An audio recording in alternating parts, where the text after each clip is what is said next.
Depuis toujours, il y a ce qu'on connaît, ce qui nous est familier, et puis ce qu'on ne connaît pas, et qui du coup nous fait peur et nous fait fantasmer.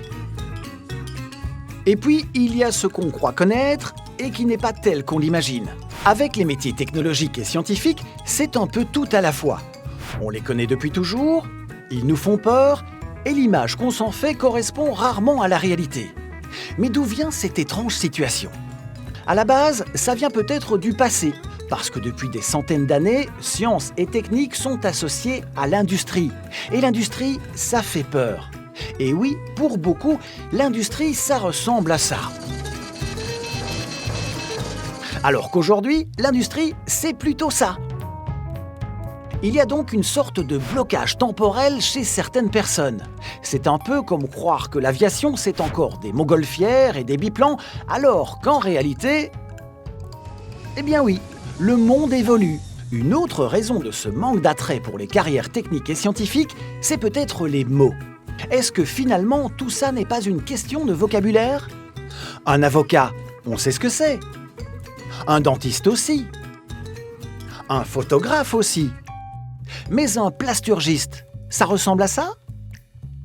Ou à ça ? Un usineur, ça ressemble à ça ? Ou à ça ? Donc en fait, c'est peut-être parce qu'on a besoin de traduction. Les métiers technologiques sont un peu des pays inconnus dont on ne connaît pas les coutumes. Il faut dire qu'au départ, si beaucoup de gens évitent les métiers techniques et scientifiques, c'est parce qu'ils préfèrent les formules magiques aux formules mathématiques. Face à un ordinateur ou à une voiture, on préfère se dire que ça marche parce que ça marche, plutôt que de comprendre comment. Et du coup, quand ça ne marche plus, eh bien, c'est la panique. Une chose est sûre, sans les métiers technologiques, notre monde aurait du mal à s'en sortir. Et la plupart des questions d'énergie, de communication, de santé, de mobilité ne trouveraient pas de solution.